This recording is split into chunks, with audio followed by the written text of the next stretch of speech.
Spring 2009 on TSN is brought to you by the new Q horsepower from Quaker State. Unleash all your horses. And Michelin, a better way forward.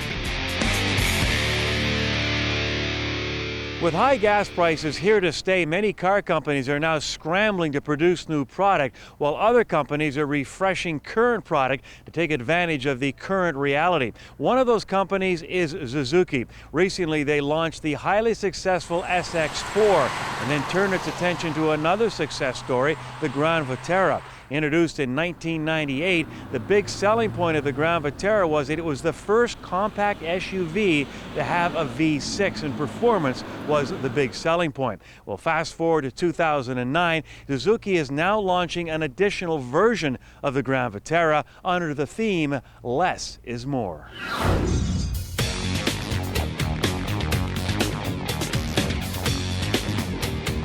1998, we had the V6 and the Grand Vitara, so you might say we were a little bit ahead of the game. We are a specialist with all-wheel drive vehicles, as you know. The market has changed, and the market is changing.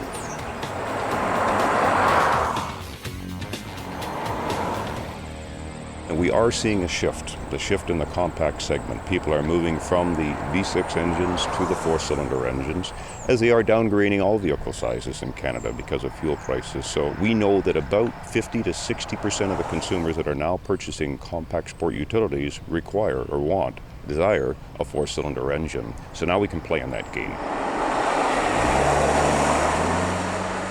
The low end of the automotive market is going to be invaded by the Chinese fairly shortly, and I think that what Suzuki's doing is preparing for that by building higher quality vehicles, and in this case they've offered a four-cylinder engine that will also get better fuel economy. But the most important thing is how much they're raising their game in this vehicle. It quite surprised me. The interior quality, the ride quality, the engine's very smooth. It's a really great effort compared to previous Suzukis. More than competitive with the other compact SUVs in the segment. You know, as I mentioned off the top of the program, when the Grand Vitara was first introduced in 1998, all the talk was about the V6, the first six-cylinder in this segment. It was all about performance. Well, now we have the four-cylinder. So the question is this vehicle now all about fuel economy rather than performance? I'm getting the performance that I need in this, and I'm not really seeing that I'm losing anything by taking the four-cylinder here. It's having driven them both, for a lot of people, the V6 might just be more than they need. They still offer a V6, a 3.2 with even more horsepower, and I've long contended that the new generation of about 2.4-liter four cylinders, which this has, are more than adequate for most people in terms of performance in this size of a vehicle, even in four-door sedans.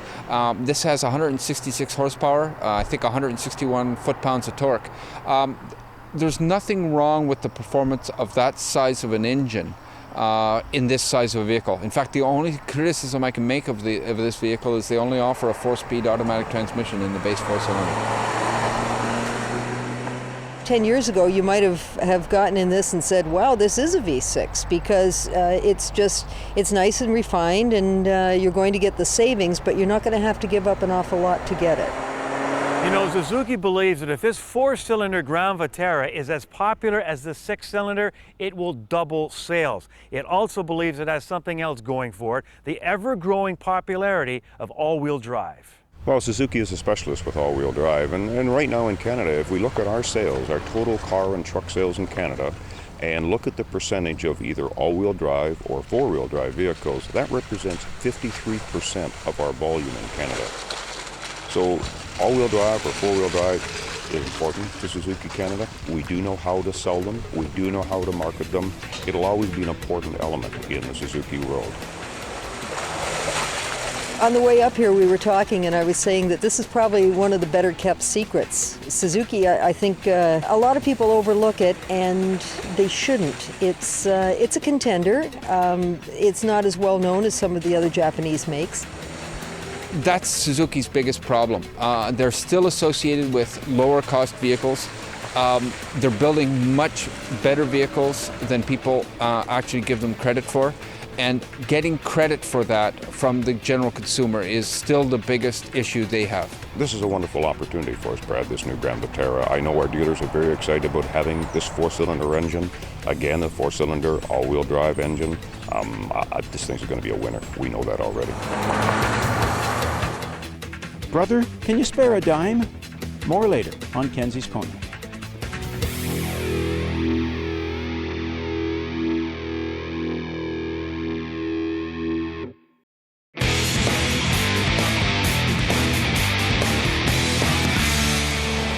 It's certainly bigger and it's much bolder, but does that make it better?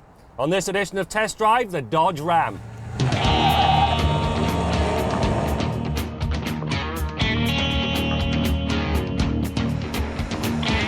When it comes to the workhorse side of things, the new Ram crew does it with aplomb. To begin with, the Laramie's 5.7-litre Hemi now comes with variable cam timing and Dodge's multi-displacement system.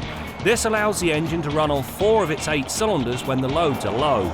It also delivers 390 horsepower and 407 pound-feet of torque, and it does so while reducing fuel consumption by 5% when compared to last year's engine. The 5-speed transmission does its part, delivering a low first gear and a leggy top gear. The combination is good enough it motivates the heavy Ram from rest to 100k in 7.4 seconds and allows it to accomplish the 80 to 120k move in a quick 5.9 seconds.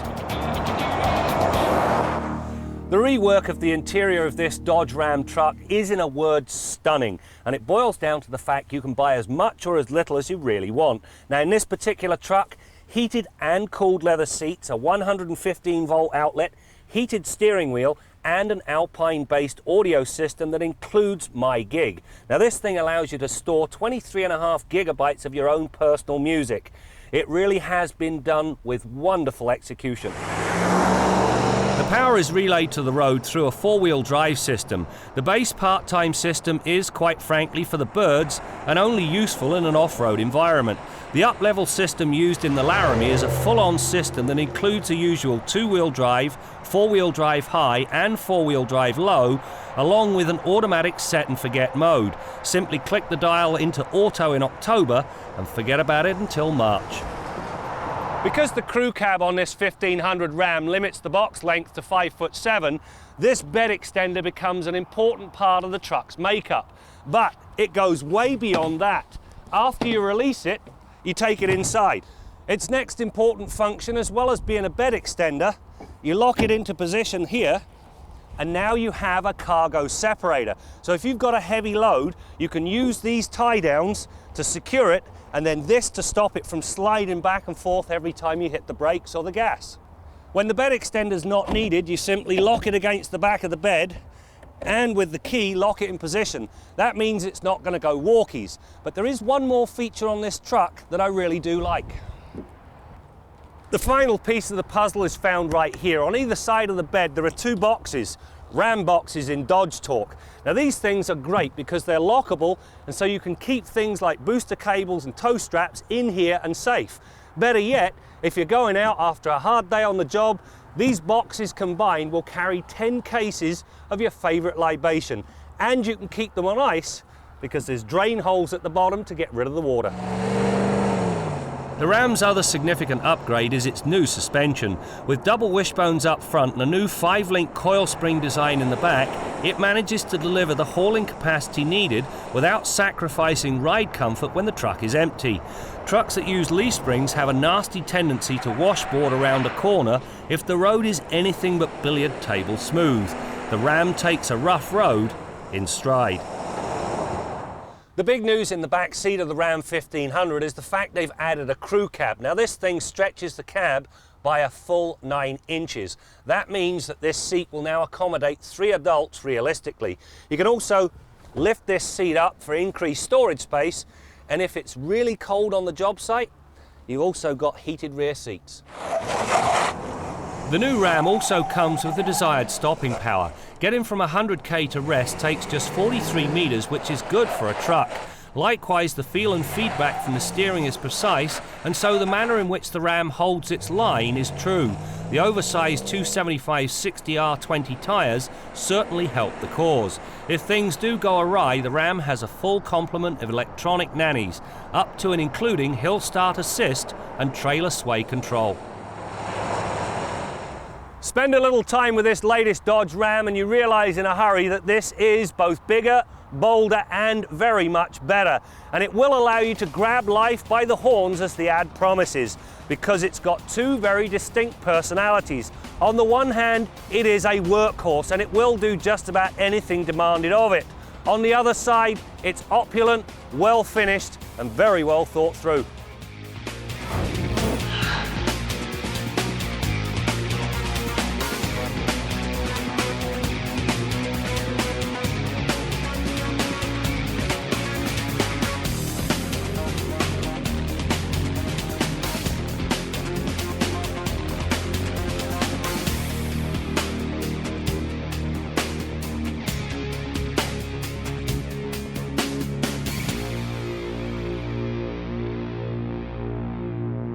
Make sure you check out motoringtv.com along with catching programs you may have missed on TSN. We have now posted our nominees for top vehicles of 2009. We want you to vote, and we'll have your results and our results on the upcoming 1-hour Car of the Year special. All the details are at motoringtv.com.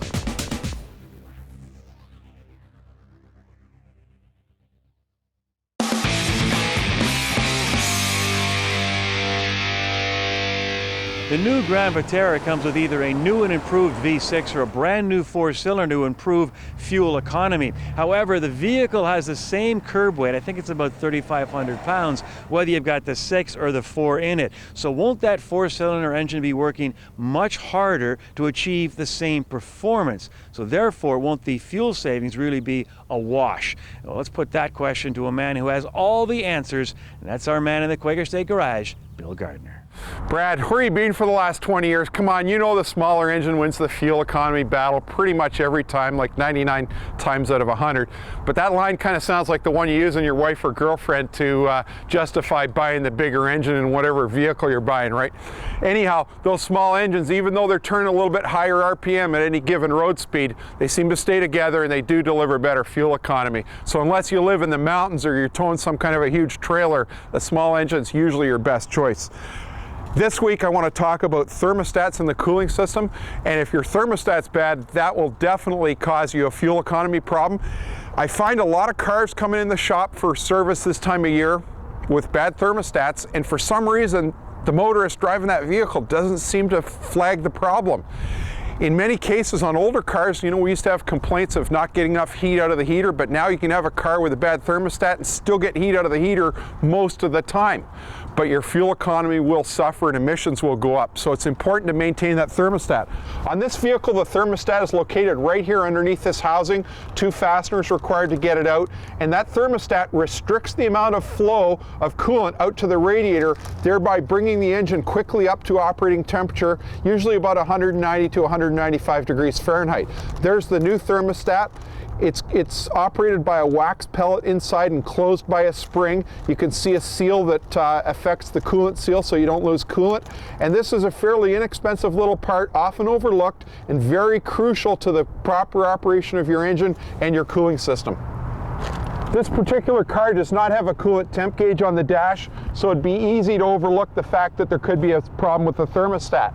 Heater's putting out okay, but you know what? A lot of GM cars can put out good heat even with a bad thermostat. Definitive test, have your mechanic plug a scan tool in under the dash, read the coolant temperature.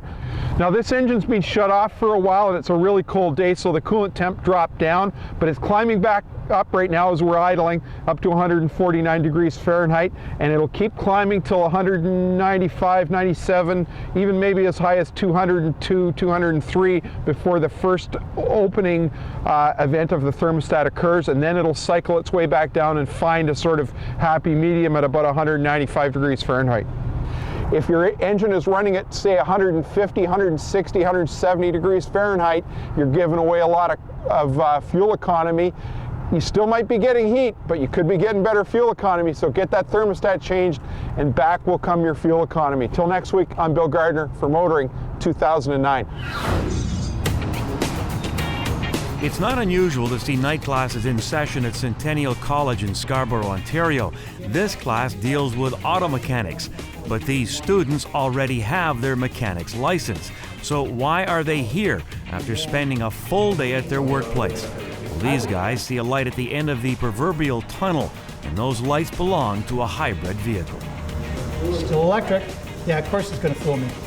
Started like the late 60s, end of the 60s, became a licensed mechanic in 79, and technology is changing all the time, so you got to get in on what's happening, and hybrids is what's going to happen. If you don't work for a GM dealer, Ford dealer, or one of the manufacturers, you have to do all the learning and paperwork yourself. If you work for those people, they send you to school to follow up on all the technology. So it's constant. You never stop reading up on stuff to keep up with it. We now have a high voltage battery in there, anywhere up to 600 volts. When I speak with these gentlemen here, you'll see a range of ages from 30s up to, I would imagine, to late 60s, early 70s. These are people who have kept up with the changes all the way through. Number one, you don't have a throttle cable or linkage anymore. It's understanding the transferring of power from what we call gasoline engines, which now they've changed the name of that to ICE, to electric motors and the battery systems. It's a whole different game. By some rare chance you have a spill in there. The primary thing is safety. That's the number one importance, because you're dealing now with systems that can kill you. If you are not careful around there, you can die. You'd be electrocuted. So the number one thing is safety. Like, you can't touch the hybrid technology itself. As far as servicing the rest of the vehicle, it's basically the same as a normal vehicle. You just have to totally understand it, because there are certain things that can cause you a lot of problem if you don't understand it. Having said that, basic electrics that they've been taught as mechanics should hold them in good stead. People have to understand the hybrid, but not to be scared of them. That seems to be the biggest thing that's with people. The manufacturers are not explaining it, and I don't know why. You can't go into your regular Ford dealer because they won't touch them. They don't have the technician, they don't understand them, and I guess it's fairly expensive for them to put a technician through. They have to have designated areas and everything for a hybrid vehicle. So they really don't want to get into it. Bearing in mind, you have a system in the car that can kill you. He's excellent at what he does, and he's taught us a lot, and I would have done things on my own, because being a mechanic, you just go ahead and do it, and I would have been in trouble. And by learning what he's taught us here, it's made the difference. They're successful in what they do, number one, and they want to be more successful. The people who stay with it, who apply themselves to it, are the people who are going to be successful in the business.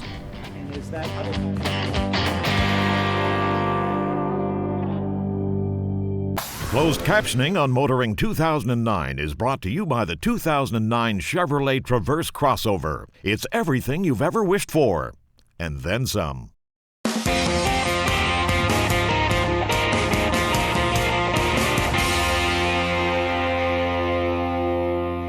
As I speak, the U.S. government is still debating whether or not to give aid to the U.S. auto industry. So anything I say here might have all changed by the time you even see this segment.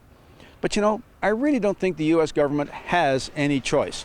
The reason I say that is that the biggest problems the U.S. automakers face were created by the U.S. government. It's the only country where pension and medical benefits are tied to the company you work for rather than across society as a whole.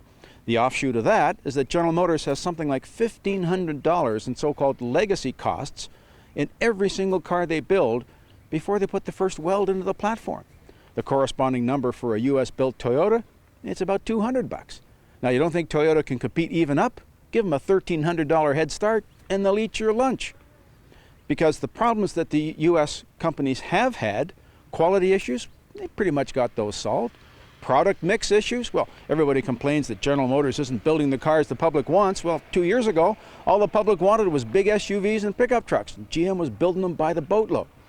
The problem now is the compounding of all these issues with the various financial problems, created mostly by financial companies who gave ridiculous mortgages to thousands and thousands of people, which never had a chance of being long-term viable. The irony is that the U.S. government has bailed out all these financial companies. The Citibanks and the AIGs of the world have got billions and billions of dollars. What did they ever make? They never built a car. They never built anything. So the perpetrators are getting paid and the victims are getting hosed. One other issue, the supplier industry. If the domestic car makers all go out of business, the people that make the parts for them, the seats, the steering wheel, all the bits that go into a car, well, they can't survive if half of their customers go bankrupt. So then what happens to Toyota and Honda? They can't survive either in North America because the supplier base has to go. Now, I understand a lot of people out there don't think the U.S. companies should get bailed out. They should be allowed to hang out to dry because of the mistakes they've made in the past. And I accept the fact that the U.S. government coming in to support them in this time of need, it's a gamble. It might not work. And if it doesn't work, it's their last chance. But right now, I think it's the only chance we have. I'm Jim Kenzie. You know, Suzuki has been turning out some very good product over the past several years, and this new Grand Vitara is a good example of just how far this company has come in terms of quality and performance. And the new Grand Vitara is simply loaded with bells and whistles you'd find on more expensive vehicles. However, you now have a choice if you're thinking of buying a Grand Vitara. You go with the V6 or the 4-cylinder. If it's my money, I'm going with the V6. I just think that good horsepower and good brakes are the most important safety features of any vehicle. However, this 4-cylinder really surprised me. Great low-end torque, really peppy. And if most of your driving is done in town, this is definitely the way to go. Now, before we go, just want to let you know that Suzuki brought a couple of diesel SX4s over here from Europe. They said they wanted a little reaction, said they were just fishing. Last time I was fishing, I was hoping to catch something, so stay tuned for more. That's it for now as we continue to bring you more stories about cars and the people who drive them. Well, I guess the youths are making more money than I made in my younger days, because when I was young, I wouldn't even have considered a vehicle like this. But yeah, you might be right. They're going with the times. You cannot make a big vehicle anymore. You know, Mercedes has had some problem with their big G-Class and some of their bigger sport use. People aren't buying them. And it's interesting to note that they are not calling this an SUV. This is a CUV. The appellation SUV, they're avoiding that like the plague. Motoring 2009 on TSN has been brought to you by the new Q Horsepower from Quaker State. Unleash all your horses. And Michelin, a better way forward.